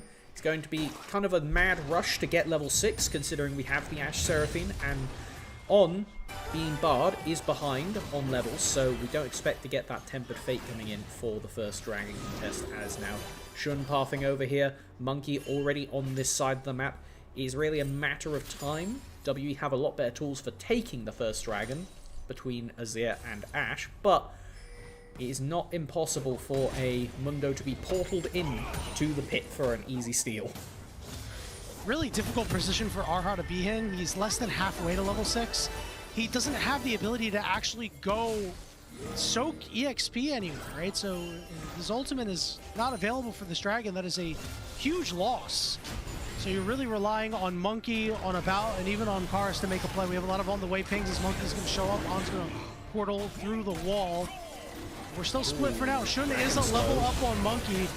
Monkey's down to about half HP with that heal getting used. Monkey's going to have to flash over the wall as BLG continue to bully Team WE around. Yeah, that Hextech Dragon slow is deadly. If you're not trying to take it and it's just rattling onto you, it truly makes it impossible to run away. So, a very understandable and necessary flash out. Ooh! Here we go. We're looking for Knight. The satchel charge doesn't get him that far away. He escapes the turret range, but nice flash after the first tag there. Now Monkey's going to look for him and will be able to slam him up against the wall. It's just a matter of who's going to clean it up. It is Karis getting the job done. Excellent donation, and Knight just walking way too far up there. I couldn't tell if it was because he was hitting the tower to just knock down a plate or what, but I mean, the execution on the escape was almost nice. If there weren't 2 more people there, and now WE can start this Dragon for free. Ooh, I love this. They can find On too. I love it. They shove him away from the portal, and Monkey will keep him right there. About finds kill number 3 of the game, and Shun is trying to walk up. Surreal ultimate doesn't quite get a kill. Shun flashes forward as a teleport coming in from his Ziggs as well. Recalls are going to be made, so BLG will be able to secure the Dragon, but they lost 2 members in that full exchange. And that's why you can never count BLG out at the end of it, though. Using the teleport in to force out does make it equalized. Before that, it was absolutely a WE winning play. This at least gives you those legs. And if we pull back to game 1, part of the reason that WE weren't really able to convert on their early leads because they didn't get any dragons. So I'm just hoping this isn't going to be a case of the same game twice, but with different champions for WE. I actually think Team WE's scaling is a little bit better here than BLG's, so I think BLG securing that Dragon is more prudent for them. I think that's why they burn so much, not willing to really give it away for nothing. Shun up on the top side, picking up these grubs, looking to take those away from Karis, from any ability of Team WE to start sieging. Now, I will definitely agree with the grubs. This is so good for BLG. Between the Ziggs and the Gnar in the side lane, you're more than happy to play a slightly more open map than WE. And so getting these grubs just means that Bin can really push the ticket. Any lead he is allowed to get, he can snowball that even further. And chipping down these plates means Knight can just waddle on over, throw a satchel charge, and get an easy injection of Shannon Crystal Arrow put in insta way out there by On. He manages to survive it. So that play's not going to be available for a little bit longer. Take a look at the level disparity here. Ara is still level 5. How did that happen? What has he been doing? Just been hanging out. I mean, he's been around the team. He's going to recall here and still be level 5. This is not what you want from the Seraphine Ashe. Part of the threat is that you could chuck the Ashe W, then threaten with Seraphine E, force them to use the dash out, and then just chuck the ultimates and win the lane. So this is... It's definitely counterintuitive, to say the least. He's still recall. Okay, he hits level 6. He's going to finish off this recall. The good news is there's no objectives to fight over, but it does mean that for the moment, Monkey is going to find it a lot harder to make some plays. On ever the playmaker will force the flash out of a bout. Yeah, I think that was necessary. At the end of the day, Ezreal's a champion that can layer a lot of damage to hit you as soon as you come out of the Tempered Fate, and they didn't know exactly where Shun was. So yeah, respectful. Knight, however, is the subject of another play mid. Oh, I love this. Here we go. On top of him, Satchel Charge gets used, but he's got nowhere to go. Knight will fall. Karis will survive with the stun from On with the flash on top of it. They're trying to body block for Karis, but he'll finally fall. Now the turnaround's going to be on to Shun. There's that encore as well, but he's healing up about trying to kite away from Viper. Another root goes down, but they just don't have the damage to take him out yet. Enchanted Crystal Arrow lands. They want Shun slammed up into the wall as Monkey is making plays happen. Oh, Viper Viper! shifts forward. He'll be able to find Arha, but he will fall himself. On will be the next target. The magical journey ends up sending him back to the base. Team WE have a lot of fight in them this game. Okay, this was not the way we expected the mid game to go, but WE not going down without swinging. Really good execution to just elongate that play, and the fact that they were able to burn down an ulting Mundo is crazy. And I think that BLG are just as surprised as we sound that they stuck to that play as long as they did. This was an excellent flank. He got around the vision. Monkey. Incredible. He got around that vision. The observers did absolute brilliance for us because it was a jump scare for Knight. Like, what the hell are you meant to do? He couldn't get to the wall to satchel over. Nearly gets the return kill with the Ziggs burst. And then On backs away thinking he's dead to Cleaver or auto attack. Has to go back in and just throwing everything. The kitchen sink to hold Shun in place just means that this kind of falls into the, oh, do we let our jungler die? Yes or no? And Viper realizes as soon as the Ashe auto attacks him, oh god, I'm dead, better make sure I get a return kill. And that is the only silver lining that BLG walk away with. This is why Skarner is Monkey's pocket pick. Did miss his Impale, but I imagine he won't miss too many more of those. Team WE have a very small lead for the moment. We saw Bin get a turret up in the top side. Now he might start making an impact in these fights. You'd be a little bit worried if you're Team WE. Dragon in 15 seconds. You know Team WE want to pick up at least one of these, so you don't have to worry about the Dragon stacking nearly as much. As the game goes on, BLG going to get a little bit stronger than WE until Karis is fully online. Very curious to see which soul, which rift we'll be getting after this one goes down, as it'll really make a difference for Skarner in particular, depending on what we end up getting. But with the initial posturing, now it is just setting up that vision and making sure you have control. If you lose vision against the Seraphine Ashe, or a Skarner, as we just got a good example of, you will get absolutely popped without any way to get around it as BLG. We do have flashes available for everybody except for On, so BLG are confidently standing up, but not going to go for a contest. Enchanted Crystal Arrow goes down onto Shun. I think it's just to play keep away for the moment. BLG will wave the white flag on this dragon as Team WE will get there first.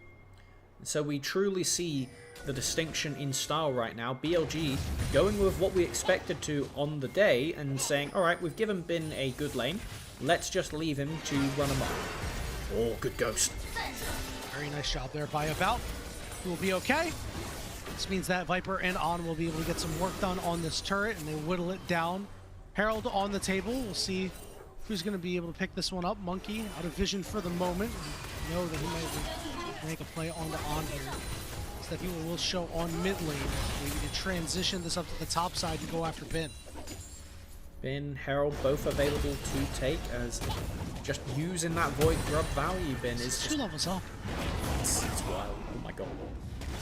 Yeah, he gets locked in, but there's no actual danger for Bin right now. I mean, he's up 50 CS, he's up almost 2,000 gold. At some point, BLG have to answer. I don't know how you do it though, because I think even with a full kidnap combo from Monkey, you don't have the damage to get through Gnar, as they are truly just saying, alright, let's leave him. It's fine.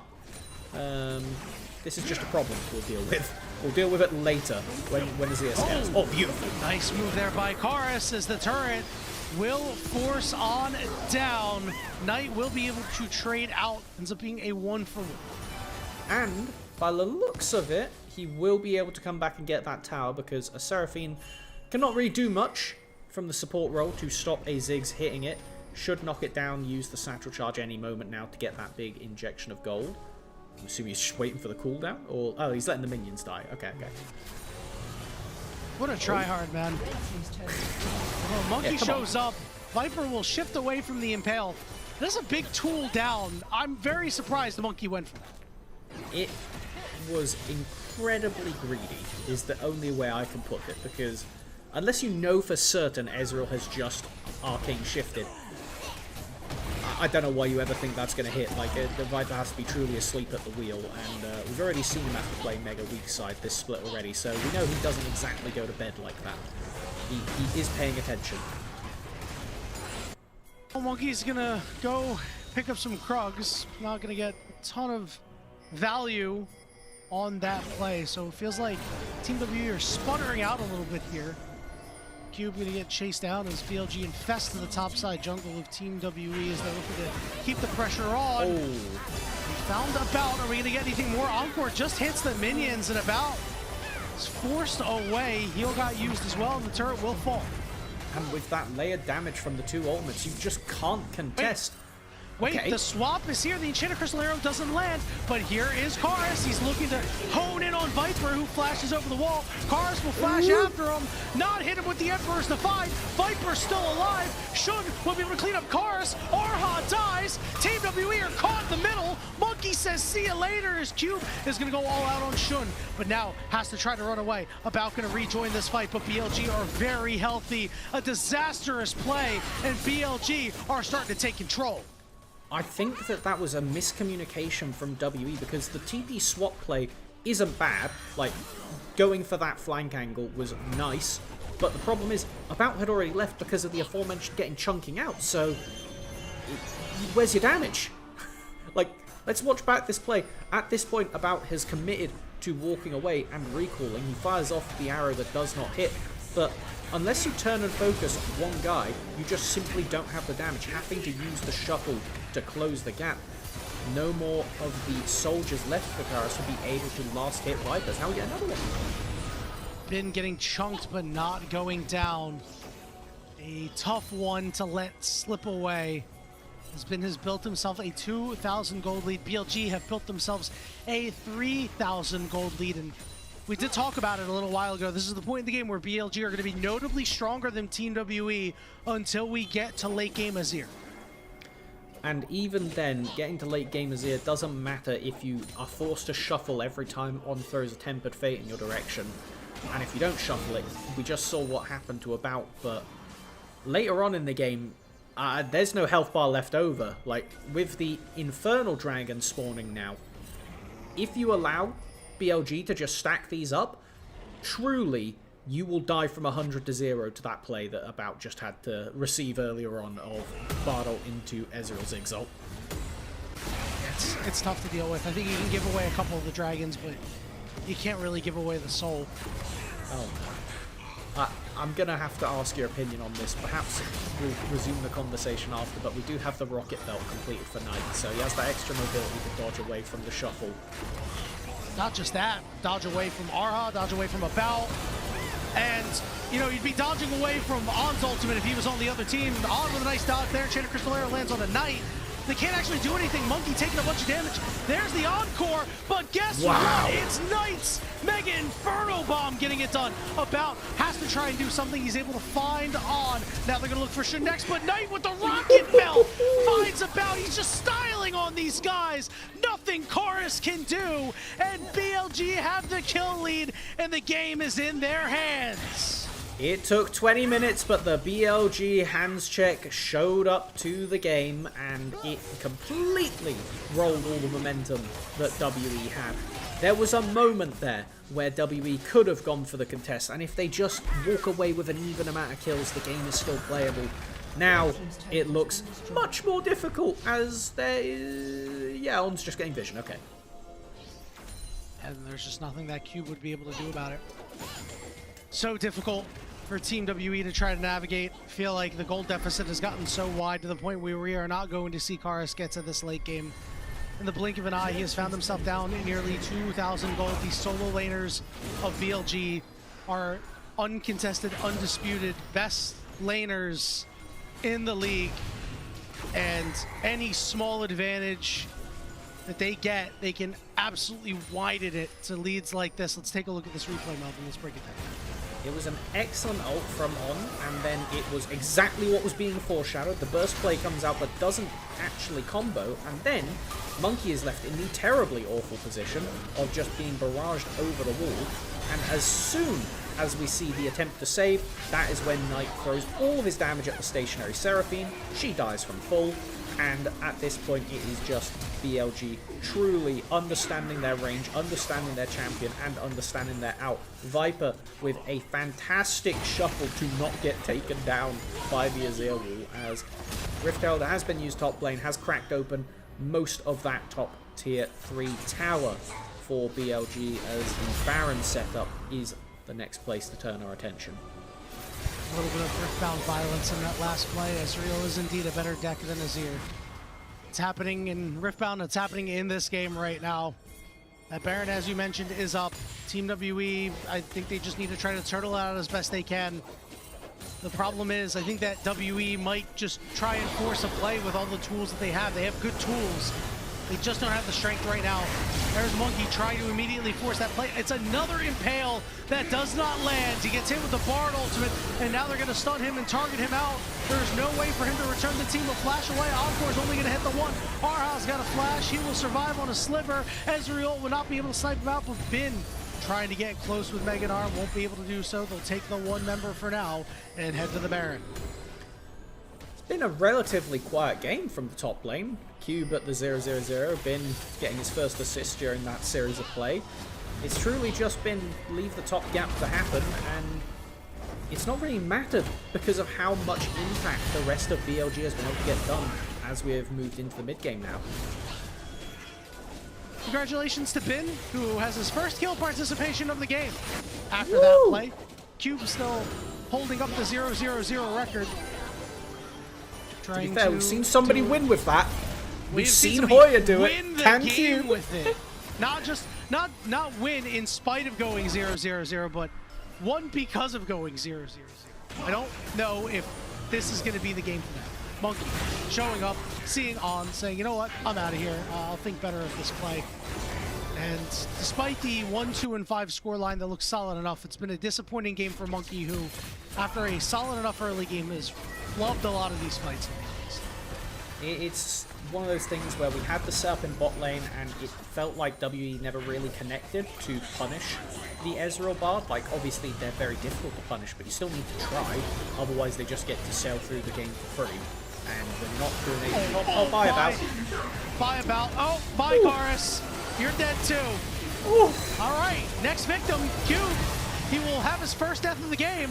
We've landed an Impale, but you are just pulling them closer to your support. That's game. BLG in the blink of an eye said, no more sieging, no more nonsense. 2-0, see ya, goodbye, good night. Absolutely inevitable. We expected this result. The fashion by which it happened was not exactly the way we thought it would go about. WE showed us signs of life, but at the end of the day, there is the reason that we all look up to BLG in this league. And it looks like we are looking down on AHA in the Nexus. We'll get it. It's BLG's world, and we are just living in it. A 2-0 series victory did not come without some difficulties, as was mentioned, but overall, BLG were able to weather the storm in some comps that were not favorable to them in the early game. No, most definitely not. And I mean, let's talk about WE briefly, and then we'll jump over to BLG, because I feel like, as for WE, we were really expecting nothing, and they showed up with something. And in a matchup where even if you were in your best form and BLG was slumping, you're not expected to win, this is good. Like, it's a rough start to the split going 0-3, and it was those previous matches that we really would have preferred to see WE have a better performance, but at the end of the day, that's the way that the schedule was done, and you just need to get a little bit better every single time, and we saw a little bit better in both of these WE performances. Projecting forward, I think that there is some degree of hope that this team can pull it together and at least scrape off a few wins in Group Ascend, but that is only things we'll prospect further on. I think you're right. WE definitely showed us some glimpses here. I feel much more inspired about this team than I did against their game versus Top Esports yesterday. I actually feel like we can walk away and say, hey, Team WE have some building blocks here. For BLG, I think that we learned a lot about them today, and they learned a lot about themselves in a sense that against lesser teams, if they give away comps like this, they will struggle, but they will be able to get the job done. Against greater teams, that may not be the same. So that's something interesting to file away for the moment and see how they adjust their pick and ban strategy. Yeah, it's definitely an area where I would love to see BLG just think a bit more consciously about some of these things and understand what they're opting into. That's the main thing. Because you can draft comps that have weaknesses. Every comp has a weakness. You just have to be aware of them and be prepared for them. For example, looking back to the first game, they have a Jarvan who is Monkey. Be prepared for early game shenanigans.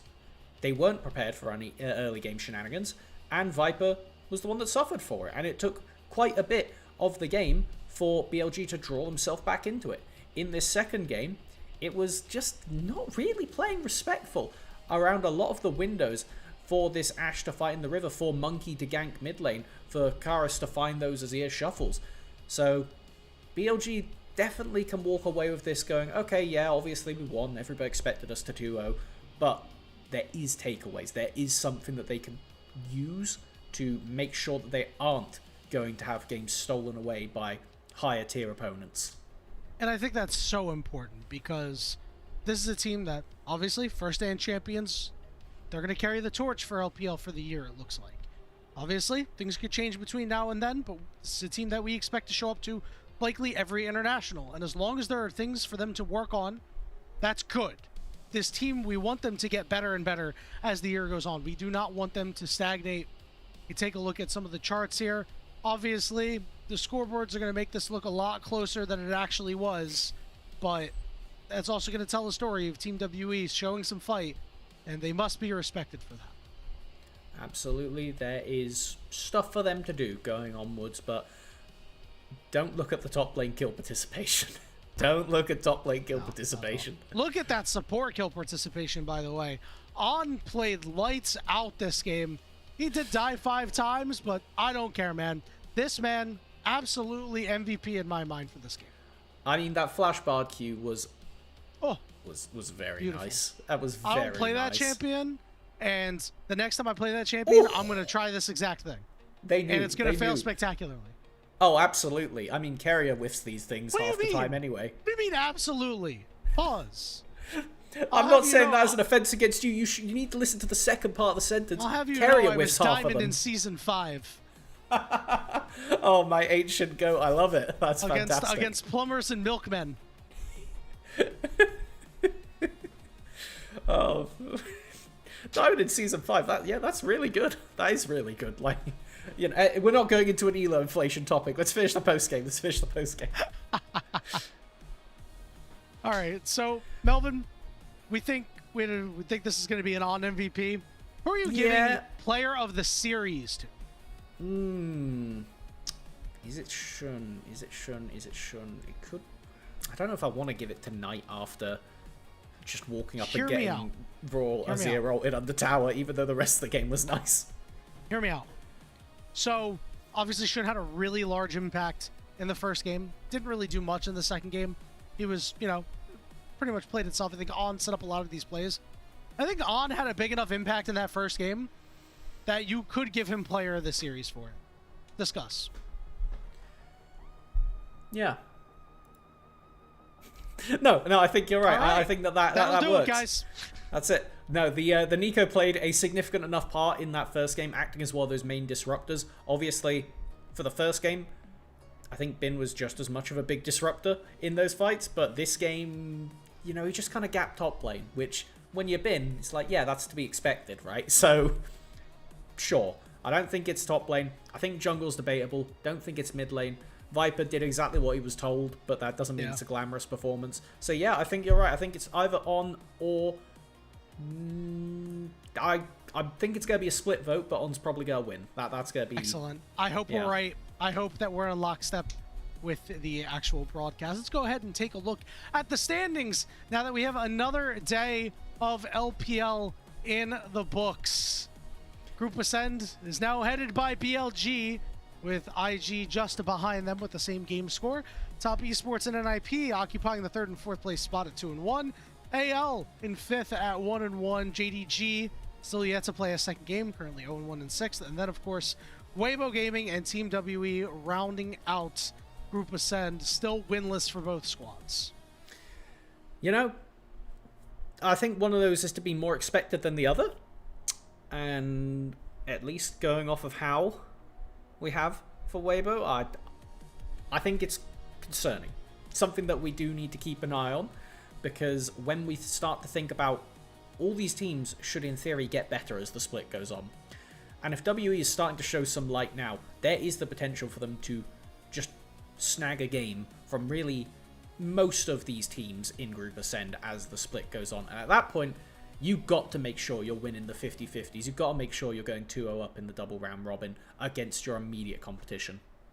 Yep, and the big early surprise has been NIP at 2-1. We'll see if they are able to keep that up. Really feel-good story. Maybe that they will be the surprise team in Group Ascent here in the second split. I think with their creative picks, certainly always exciting. Let's go ahead and take a look at what the rest of the schedule has for us for this week, because we do have some spicy matchups. I'm a big proponent of this Friday slate. It's going to be LNG versus EDG. Yes, we are going to Group Nirvana for the first time in Split 2. And then the second game, JDG versus AL. I think that is the day that everybody must watch. Melvin, your thoughts? Do you think that maybe there's a game elsewhere that people aren't looking at as hard? I mean, considering that we have single round robin for Group Nirvana, I'm also like panning my eye over to that OMG series, because I want to see who's going to be coming out here, who's going to be making their way into the Split 2 playoffs from that Group Nirvana. And I mean, you already mentioned LNG. You already stole my pick of LNG. I love LNG. I love seeing Croco play well. But I didn't steal your pick. I just said that's a great slate. Yeah, I know, but you asked for something else, and like... This is true. Yeah, I mean, Group Ascend is cool, but have you tried answer, Nirvana? Yo, listen, Nirvana is pretty fire, and listen, again, that OMG squad got hot at the end of Split 1, and, ReZero has been a breath of fresh air into that team, so I am actually very excited to watch that guy play, too. So 100%, I'm relatively new to the broadcast, and the first thing I did was the Demacia Cup, where he was starting, and I was like, wait, this guy's great. Oh, and then they brought in Juhan, and I was like, oh, yeah, he's pretty good too. But I wanted to see what else this guy had in it, and I'm so glad that he got to make a reappearance and hopefully continue rolling, because I think there's a whole lot of promise, and having more strong junglers is incredible for the league, because it just pushes our top end even higher up. No doubt about it, Melvin. Well, before we go, everybody, we do need to have Our shout-outs to our Elite Coffee supporters, Aaron, Soup, and Mung, because their pledged financial contributions help level up our broadcast and give back to the cast and crew who strive to give you an English LPL product almost every single day. Tomorrow, as we saw, is the super slate that you are not going to want to miss. It's LNG versus EDG and then JDG versus Anyone's Legend. That will do it for our broadcast here today. For myself, for Melvin, for Ilya behind the glass, for everybody who came before us and the entire LPL English family, I want to thank you all so much for being here with us today, and we hope to see you tomorrow for some more LPL action.